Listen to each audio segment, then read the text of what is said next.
Welcome to Talk Cock, episode 7, the pilot.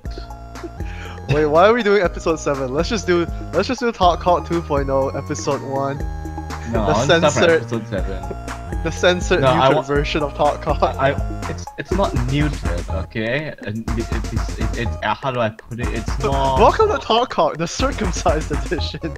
Yes, yes. Welcome to the No, let's just go with Talk Cock episode 7. Friendly for Muslims and Jews everywhere. Okay, let's use that as a benchmark. Is that too offensive? Not offensive enough? I think that's okay. That's okay. That's acceptable. I don't want one of your friends. I don't want one of your friends being offended again, saying, "Oh, I have Jewish No, friends." nobody found it offensive. They thought it could be offensive, but none of them really found it particularly jarring. I'll try to keep the insensitive humor and off-color jokes to a minimum this time. Now, if you want to do off-color, go ahead, do off-color. Just don't name drop anybody. Just don't like. Jinnyboy. We'll just. Oh, you can, delete- for today we can actually name drop JY Josephine. We will. She's relevant. No, what was I saying? Yeah, I will try to keep that to a minimum. You know, we will, and anything that's anything that's not PG-13, we can always censor in post-production. Okay. Let's do this. So yes, that brings me to this week's like when it comes to name dropping people, you know, making fun of people. That we're going to be analyzing, or rather critiquing or discussing Jinnyboy's parody of This Is Malaysia. Yay! Yeah, name dropping doesn't necessarily mean we're insulting or critiquing someone, though. Yeah. Well, he is a piece Literally. of shit. I mean, wow! You could just end the video right there. Forget any critical analysis. That's Sam's what's it called? That's Sam's foregone conclusion right there. we don't need to analyze anything. Just he's a piece of shit. Moving on. Yeah. Just kidding. Please bring us on your YouTube channel. We really want to be famous. Okay, can you stop doing that? There's a very likely chance that I'm gonna get deported back to Malaysia, and then when I do, I need all the potential employees I can get. Okay, we need to stop alienating these Malaysian YouTubers because they might actually be our future bosses. But you're not a token person. You know what though? I did live 3 years in India, so I think I qualify as a token Indian. Token Indian. Oh, but your token over there, over here, like they already have their token Indian, their token Malay, It's their true. token. Do they have a token gay, by the way? Jinnyboy? Yeah. Is that a I gay don't know. person? I mean, Ruben touches it, but I don't think he represents. Sorry. Yo, I swear to God, I don't know why I'm talking shit right now. Like, I actually met these people, like, in real life. Like, I actually met them in real life, and I actually worked with them, and they were really nice and really professional and helpful. I probably shouldn't be talking shit about them. If you're listening, Ruben, I just want to say I have utmost respect for you. Please hire me. No, but here's the thing, though. Hold on. Be my higher up, even though you're No, short. here's the thing, though. You know, just because you're professional, whatever, you know, doesn't mean that tokenism is right or wrong. Actually, no. What I was gonna say was just because you're a professional doesn't mean that you're excused from professional critique, or not professional critique. Too, which is what we're here for today. Right. Doesn't mean that you're excused from creative discourse from the public, right? Because we are content creators, and so everything we put out is subject to criticism. Definitely. Okay, so yeah, let's tear this shit apart. Let's analyze this and break it down objectively. Let's shit all over it and smear the feces on our faces. Do you like me now, Ruben? Okay. Why don't you reply my fan mail? You just have like notebooks with the word Ruben Kang written over and over again. There's just like pictures and articles from the style of him like all over your wall. There's a shrine for him. Stop exposing me, dude. Anyway. Oh, I'm sorry. You're right. My bad. That's you shared that with me in private. I shouldn't be talking about that. Okay. So Okay. yeah. Anyway. This is Malaysia. I think you know before we talk about This Is Malaysia, I think a good place to start would be with the original video with This Is America. Yeah, I think we have to. Yeah, by you know, Donald Glover, Childish Shout- Gambino, Mhm. Troy from Community, the man Ernest himself, Marx, Miles Morales, and his uncle. the black guy from Star Trek. Star Yeah. Trek's my favorite show, bro. I love Star Trek. He Anyway, was on Star Trek. yeah, he was in Star Trek. He played Lando Calrissian. Oh, that's Star Wars. I know. I'm being insensitive for no reason. Anyway, by the way, Yeah. Lando was actually. Do you watch the movie? Yeah, I saw the movie. Lando. Solo, a mediocre Star Wars story. Yeah. It's pretty good. It's pretty good. But no, let's not talk about that. I like the fact that they actually made him pansexual. Oh, with the whole robot thing, right? Yeah. I guess he really was a technophile. See what I did there? No, not pansexual, man. I mean, let's say you got all the alien booty floating around the universe, you definitely want some of that. So I mean, as anyone who knows me well enough knows, I've only seen like the new Star Wars movies, so I've never actually seen the original Lando. So I don't know if it's a yeah, I don't know. Yeah, I know. I don't think I don't know if it's an accurate characterization of the character. Is what I'm saying. But people seem to love Donald Glover as him. No, Donald Glover's great. Yeah. I mean, I bet they haven't aged well, but nope. let's not alienate the entire Star Wars fan base as we're alienating the entire Jinnyboy fan base. Yeah, so you can write. Let's take it. Yeah, you can write into us. Let's burn one bridge at a time. Yeah. Oh man. But yeah, anyway, This Is America. So, I mean, okay, I can't. There's already 1,000 other think pieces about this video. Literally from the moment it hit SNL, like a billion articles have already been written about it by people who probably have a closer to home perspective of it, right? Mm-hmm. So we can't really speak on the video too much, as in there isn't like too much of it that hasn't already been said. Yeah. But I mean, like, this is a subject that is pretty close to my interest because, you know, as anyone who knows me well knows, I'm like 40% black. I'm kidding. No, you know, I've always been a big fan of rap music, hip hop music, and when I say like I'm a big fan of it, like I don't mean like I'm not one of those guys who says, oh, my favorite rapper is Post Malone, you know, like I genuinely like I've been listening to rap music since I was like 10 years old. I genuinely have a love for the genre, for what it represents, the culture and history, and also I guess I have a bit of perspective as well because I'm in Georgia, which is where Childish Gambino is from, right? And like Georgia is about as black as it gets. Like I'm in Atlanta right now, and it's literally 50% black here. Like all the girls on Tinder are black. There's like for every 10 girls, 9 of them are black, and one of them is either a toss up between white or Asian. I have a question though. Have you scored with any black chicks? It's actually really. I feel like okay, this might be a stereotype, but I actually feel like Asian guys actually have a decent chance with black women. A lot of black women are into Asian guys because of things like K-pop and, you know, Japanese culture and stuff. There's really a subculture of black women who are into Asian guys. It's literally to the point where if you try downloading East Meets East, right, which is that Asian dating site, there will literally be black girls on there who are just specifically looking for Asian partners. I should try that in Malaysia. I mean, I don't know about Malaysia, but I'm saying here in Georgia or here in America, at least, honestly, if you're an Asian guy and you have a taste for some, you know, for some Gillian chocolate, like, honestly, you're good, bro. You're good. Like, I have a friend who is Chinese Canadian, and he scores all of his Tinder matches are black girls. He loves black girls, so that's no problem with him. Most of his Tinder matches are black girls. That's amazing, man. That's the Malaysia we all aspire to have one day. Yeah, but me personally, I don't aim for that because I don't see color at all. So, you know, I just go for whatever. I just go for whatever. You know what? Millennials our age, most of us, we're not millennials, we're Gen Z. We're sort of in between. But you know, people our age, we don't really care about race. And those who do, well, they're assholes. Why does Mel always call us millennials then? Especially she's a millennial.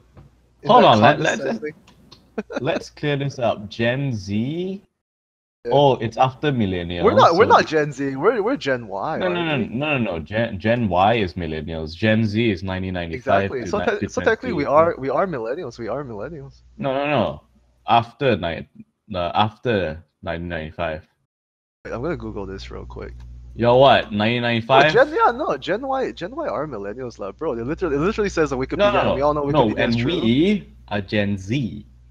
No, we're not Gen Z. This is We are. hang on. When were you born in? Well, it says here typically use the early 1980s as the starting birth years and the mid 1990s as the ending birth years. Yeah, I'm 97, man. Oh, you're a Gen Z. I think I'm right at the cusp of it. I'm actually like right at Oof. the tail end of the millennial. So Oof, I'm actually I'm a real millennial. You're like you're like a you're like Gen Z. the monstrosity that we millennials gave birth to. No, but that's fine because that makes this podcast diverse. I'm your That's token true. Gen. Yeah. That's true. We already have age diversity in this podcast. hmm Speaking of rap, my favorite rap group is probably Blackpink. I thought you were gonna say some dumb shit like my favorite rap group is Black Eyed Peas, and then I would have to like I Oh would have to man, go no. I would have to travel across the internet and slap your ass from the other side of this line. Oh no, I won't do that to you, man. Like, see, Who- Blackpink is funny because I know that you don't really care for rap. But if you said Black Eyed Peas, I would have thought you were serious. And just on principle, I would have had to kill you. Like just on principle. Oh no. I like Uh, Drake. Drake really speaks to me. I like Drake too. I mean, you could go worse in terms of favorite rappers. All right. So Anyway, back to back to on This Is topic. Back on America. topic. Back to Yeah. This Is America. Okay. So just giving a little bit of background there. So like I said, like, I don't think there's much that we can say that actually is different from what other people have I mean, already why said. don't you give a rundown? Do sort of a Yeah, but literature yeah, review. I mean, I'll give a quick little summary, like little karangan about it, if you will. Um, so basically, my interpretation on Childish Gambino is of This Is America is that it is musical social commentary, right? And the gist of it basically is what it means to be a black man in 21st century America. Okay, and so there's a lot of ways to look at the video. I guess I've read a lot of arguments online, a lot of different viewpoints. My personal interpretation is it's a view of like how black people or black men specifically are viewed two ways in America. They're only viewed one of two ways. They're either viewed as black entertainment, right, as rappers, as singers, as athletes, as musicians, or they're viewed as black predators. They're viewed as gangbangers, violent offenders, criminals, delinquents, drug dealers, right? And so we see a lot of juxtaposition throughout the entire video. When we see characters commit violence with guns, at the same time, we see cop cars, but at the same time, we're also distracted by Gambino and the school children dancing, right? hmm So it's kind of like how like it's just a visual allegory for the only two roles that that black people can fill in American society. Like they're so trapped in that, they're so institutionalized in that they can either only be this or that. You can only be from the hood and be a killer, or you can be in Hollywood and be a successful rapper, a successful musician. Oh, yeah. So there's a lot of imagery there. There's a lot of allegories there. We see them do like tribal traditional African dances, and we also see them do like viral like hip hop dances that white people will emulate on Vine a couple of weeks later. hmm Um, we see a contrast between the chorus, which is South African melodies, compared to the beat, which sounds a lot like the popular trap music that started in drug ghettos in Atlanta and the hmm South. And there's obviously references to events like the Charleston church shooting in 2015, and basically like the entire thing is just it's very black is what I'm trying to say, in case it's not obvious enough. It's very black. We're making a song with African music, African melodies. There's elements of jazz and funk in it. They're doing rapping. They even have like guest vocals by famous Atlanta rappers, guys like Young Thug, 21 Savage. hmm And there's a very good line towards the end of the song where Gambino raps 100 bands, 100 bands, 100 bands, contraband, contraband, contraband, which is almost like a parody of like the simplistic way that certain rappers rap about money and drugs, right? hmm So I think that the video itself is it means a lot. Like there's a lot of symbolism there. It talks a hmm lot about being black in America, and it's something that obviously resonated with a lot of people in society, not just African Americans, but other Americans as well. Yeah. And so what I'm trying to say about all this is that at the end of the day, This Is America as a video has a lot of baggage attached to it, right? hmm And so I feel like it's not a song and it's not a video that you should really be making a parody of. Like this is not Gangnam Style. This is not Man's Not Hot. You know what I mean? Like Yeah. this isn't made for like purely for entertainment. Like there's a lot of Yeah. cultural baggage and a lot of symbolism and a lot of like meaning attached to it. And so Mhm. I feel like, so my criteria for what a good version of This Is America is, like a localized national rendition of it. My criteria is one, musically and conceptually, it has to pay homage and it has to respect the original spirit of the original song, Yeah. right? That's Mhm. number one. Because to do anything else would be disrespectful to the original video, and it would be wildly missing the point of what This Is America is about. So that's my Yeah. first point. The second point is, as a fan of rap music, it just has to be not a shitty song. Like, get get someone who can rap, get a nice melody, get decent lyrics. Like, I will ghostwrite. Literally, Jinnyboy. Like, if you need help with more of this, I will ghostwrite for you. Okay, I swear to God, I will ghostwrite for you because, I mean, we'll get to it eventually. But Jesus Christ, man, Jinnyboy cannot rap for shit lah. I'm sorry lah. Anyway, Sam, was that if you want to pick up from here? That's a pretty good explanation of This America. I sort of got what it was talking about, and when I first watched it, but it's good that you cleared a lot of stuff up for me, because there's a lot of stuff I didn't pick up on because Right. I'm not involved in the culture. And Yeah. I, like, let's say, even when I watch the show, Atlanta, I'm pretty sure there's a lot of stuff I'm not picking up on, but I'm enjoying it because it's just good. Yeah, yeah, and And this that's is and that's America's almost what good. This Is America is, right? Like Mhm. it's even though it's very specific, it's also Mhm. universal in a way. Yep, yep. I want to talk. I want to bring up the idea of what makes a good parody. Uh, Basically, a parody. I mean, let's, like, okay, I'm gonna use the analogy of parodying This Is America is like parodying Gandhi the movie. You know what I mean? The one The with one Ben what's his Kingsley. All Ben right. Kingsley. I was Okay. gonna say Ben Affleck for some reason. Okay. Ignore me. Anyway, go on. No, Yeah. I mean, that when you make a parody, you have to have existing love for the thing you're parodying. If you're parodying something which you Right. hate, you're just Right. making bad fun of it. If you look at the scary movie one was all right, but later on, the recent ones like Meet the Spartans and all that shit, they are parodying it for the sake of parodying it. There's no love, and therefore it's not funny. There's no heart to it. Wait, And go back to Gandhi. What is Gandhi a parody okay, of? okay, I'm just going to use an example. Gandhi is not parody, but if you wanted to parody, you could do it two ways. Now, first you need to understand you first need to understand Gandhi, the the context, the story, what he means to the Indian people, all that stuff, and you can take it either two ways. All right, Right. you can parody it by deconstructing the story, the man, and putting him in a different context. How could he? But then again, that's not as funny. If you want to take it the funny route, you have to do what Weird Al did in his movie UHF. Make it ridiculous, make it stupid. So you have a scene where you have basically it's basically he made a fake trailer for Gandhi too, which is basically him as a secret agent. He goes into a casino with a bunch of broads by his side. He orders beef to eat. He shoots down criminals. Like, see, that is funny. That is off Right. color for one thing, but it's funny because because the whole point of it is that it goes against everything Gandhi stands for, and it's funny Right. because of that. It's a perversion. It's a perversion basically, but it's a very it can be considered offensive, but Right. yeah, in terms of parodying, it's quite okay. And then you have another. Okay, I'm going to use Weird Al a lot lah in this as an example Okay. for parody. All right. He parodied Rambo. All right, Right. and what happened is he did a fake trailer for Rambo again. Basically in it, you know how Rambo, he goes throughout the whatever the Vietnamese war camps and all that. He shoots Right. people. He only gets shot just a bit. So we have scenes where Weird Al as Rambo fires a gun into a hut. The hut just explodes. Even though he's using like an assault rifle. And that just keeps going on. He takes a pistol, he shoots a helicopter explodes, the pieces fall down to the ground and they explode as well. Then the final scene is him like trying facing off one of the soldiers. He's carrying a bow and arrow. The soldier's carrying an Right. assault rifle. The soldier's emptying the magazine. None of directly into him. And they're standing face to face. The guy is shooting him. Nothing's happening.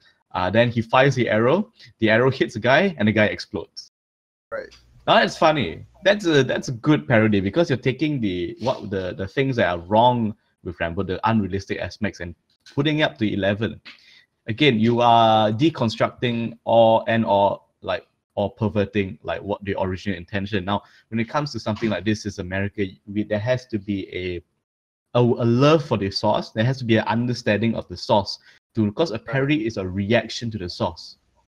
What Jinnyboy did with This Is Malaysia, it's not a parody. It's not even a homage. You're just writing a new song. You're just dressing it up. There's no love for the original. There's no understanding of what the original was. Okay. Wait. Okay. Just some food for thought first. Yeah. Going back to what you were talking about Gandhi, and this is Weird Al's parody of Gandhi, right?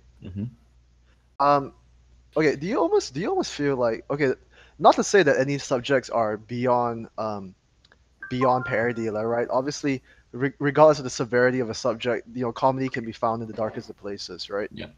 But in the case of Gandhi, the parody of Gandhi, or in the case of the parody of Rambo, I guess, even though they were talking about serious subjects, right, like Gandhi in the Vietnam War, and even though they were parodying those things, do you feel like it's almost more acceptable because of time? Because we're so disconnected from that era and what that represents, that the parody is almost, it's not tone deaf anymore. You know what I'm saying? It's not tone deaf because enough time has passed, right? Whereas in the case of This Is America, because we're dealing with, well, at least America is dealing with a societal issue that's very socially relevant right now, it's viewed as tone deaf. If someone were to make a dumb This Is America parody 20 years from now, probably it wouldn't be as wouldn't be taken as badly as it is now. I think that's like a big reason why a lot of people might be upset or annoyed with what Jinnyboy has done.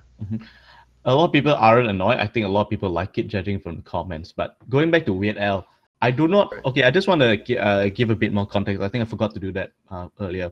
But what what Weird Al did with Jinnyboy? What weird Jinnyboy? No. What Weird Al did with what Weird Al did with Gandhi too is that he wasn't making fun of Gandhi. I'm sorry, I didn't bring it up, but he wasn't making fun of Gandhi. He was making fun of Hollywood's attempts at franchising and branding a serious property.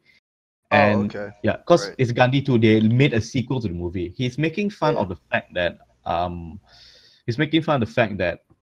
how you say Hollywood tends to disregard the original source material. He's making fun of bad parodies. He's almost making fun of that. Like, he's almost making fun of Hollywood and like what that represents, rather than like the source material itself. Yeah. But he understands the source material, and because of his understanding of the source material, he takes that and he perverts it on purpose, so to show how white America sort of like highlight the absurdity of it, the inherent absurdity of it. Like if they were to make a Gandhi too, even though it's already dead, there's no sense that he'll be back. But Hollywood producers probably like, just give him some broads, make him eat the steak. You know what I mean? Those are American things.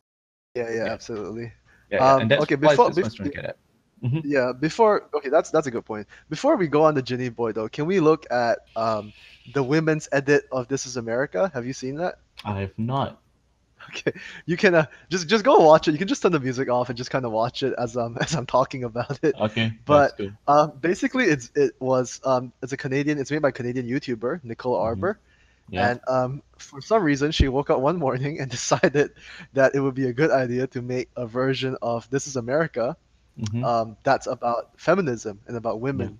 Okay, fair enough. And she decided to star in it herself, in all her white skin and blonde hair glory. So, a lot of people are calling this the colonizer version of This Is America. But okay, I want to hear your thoughts on this, because I'm pretty neutral on this. I mean, like, I'm not as enraged, I guess, as a lot of other people are. I find it funny. I'm amused by it more than I'm angry at it. But a lot of people find it problematic because it's basically, it feels almost like, because the main singer in this is a white woman, right? A skinny white woman. Yeah. And so it almost seems like a skinny white woman is once again co-opting black culture and whitewashing black culture to spread her own message, and almost seemingly equating like being black in America is as bad as being a skinny white woman in America, right? I'm not saying that's necessarily what she meant to do, but I feel like that's the tone deaf impression that she's giving a lot of people. And I feel like you can definitely tie that to the Malaysian parodies as well, because again, this video almost shows how the parody misunderstands the source material. Okay. Again, I am not super familiar with black culture, so I'm not sure. You know, You need but more black friends, Sam. ah, like Malaysia, man, I only have You, one. But anyway. you need to go to Okay. Klang and find more black friends. Sorry. Okay, that's fine. That's fine. Oh God. That's fine. That's Okay. fine. Do Okay. the indigenous Negrito people count as black friends? No, actually, okay, and that's another discussion for a different time. But anyway, I'm looking at the lyrics right now. They have people of color inside. I mean, sure, she's representing them, but there are people of color Right. with her. And okay, I think people reacted to it because it's feminist. Whenever anything feminist comes out, even like Yeah. Captain Marvel gets Brie Larson gets cast as Captain Marvel, people go like, oh, you know what I mean? It's I think the issue. I mean, not to go off topic, but I think the issue with Brie Larson as Captain Marvel wasn't that she was a woman. I think it's because there were comments about how like she was going to be the most powerful superhero in Marvel no, in that the she in is the in the MCU. comics. She is in the comics, no? She's quite powerful in the comics. I mean, she's quite powerful, but She's Superman. I think comments were misinterpreted that she would be like, oh, like Hulk and Thor level, which I don't think she's ever been in the comics, far as I'm aware. But Hold on. I That's a mean, different thing. that's a whole separate tangent. Like, I don't want to go down the nerd route and alienate our listeners, but yeah, Yeah. Marvel comics. we'll have a Virgin Talk segment at the end later. If you want to talk Virgin about Talk. Anyway. I'm looking at that. the lyrics Anyway, of moving on. this is the woman's edit. It's not that bad The actually. mayonnaise edition. Yeah. The mayonnaise edition, yeah. It's not that bad actually. She has The stuff unseasoned like chicken edition. unseasoned chicken. Oh my goodness, we're all unseasoned chicken. The flavorless potato salad edition. Sorry. Okay, I'll They're start. healthy. I'll start with the uncomfortable Yakubian comments. All right, go on. No. Okay. Anyway, your Cuban comments are fine because this is Malaysia. Fight back against the colonizers. Anyway, so one of the lyrics goes like, "This is America. Where you got rape in my area. You got a drink. The roofies got into ya." And she's Right. talking about a lot of like real issues. She's referencing a lot of real issues, how women view themselves, how they are affected by everything. If the original was talking about the issues of a lower class, or how you say, oppressed minority, women are I would definitely consider women a oppressed minority. Now I think people in the who are listening to this go like, oh, soy boy, oh, you know. Soy boy. You're trying to get girls to bang you. I'm like, come on. White knight Come soy boy. I'm a white knight soy boy. Woo! No, I mean, okay, Nice guy honestly, soy boy. rape Sorry. is an issue. Date rape is an issue. Why shouldn't we talk about it?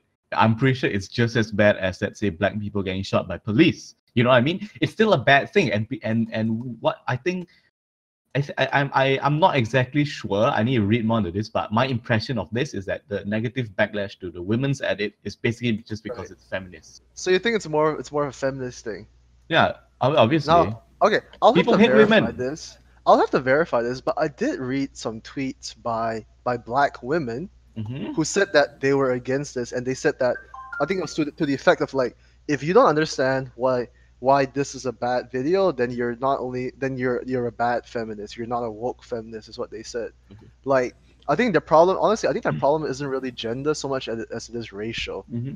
Now, I mean, I'm not saying that everyone, shares this viewpoint, but based on the few tweets I saw that were against this video, I think a lot of them would just focus on the fact that she was white, not so much that, she's a woman.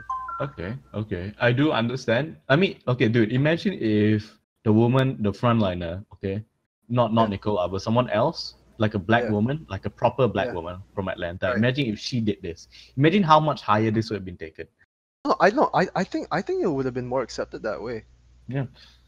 I understand why white people, I mean, yeah, it is kind of. I think it's just a Problematic. sense of that she looks so out of place in the culture. This is a Mhm. skinny, tall, attractive, white skin, fair skinned, blonde haired woman, right? And Yeah. she represents everything that that America prides itself on, that America elevates, Yeah. that America uses to kind of keep minorities down. And so to Mhm. see this person be the spokeswoman for this feminist rap song, I think is very like irksome to a lot of black people out there. I mean, obviously, I don't want to speak for our black brothers and sisters, but Mhm. that's the impression I got off Twitter at least, just when the initial reaction when it first came out. Okay. The problem with people viewing feminism from the outside in is that they assume feminists are homogenous, that they're all the same, but within the feminist Wait, they're community, not.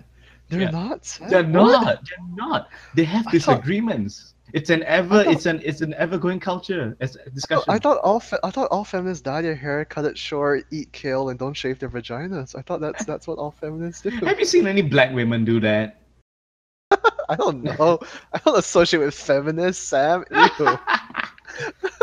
Oh man! But okay, judging from people's reaction to this, because the women's edits will definitely be a bigger conversation about a Right. lot of other things. But going back Sure. to Jinnyboy, Yeah. now if people gave her shit for doing this, should we give Yeah. Jinnyboy shit for doing what he did? Because what he did is obviously worse.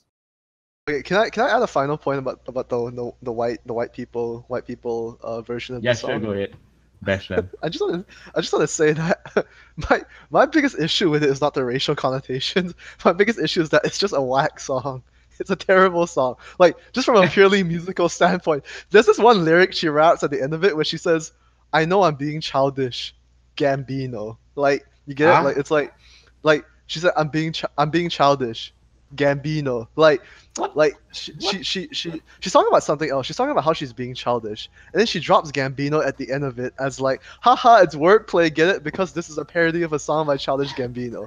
Like, there's just a lot of uncomfortable, like, it's just a bad song. It's just Okay, bad okay. lyrics. I wanna okay. This is yeah, you're And right. listen, there was one point where I nearly had a stroke. Was when she tried doing the moonwalk towards the end of the video, and I'm like, looking for it. the moonwalk is okay. First of all, she does it terribly, okay, which is bad enough. But the moonwalk, as everyone knows, is associated with Michael Jackson, arguably the greatest black entertainer alive. And for her to try to attempt that is just, I don't know. I mean, okay, not to say that the moonwalk is like racially exclusive to black people, but it does come across as rather tone deaf, especially like because she does the moonwalk right after like tap dancing, which again is another form of dance with uncomfortable racial connotations. She is not a good dancer. That's what I'm saying. It's a bad song, just objectively speaking. If you strip away the content, I think it's just a bad song.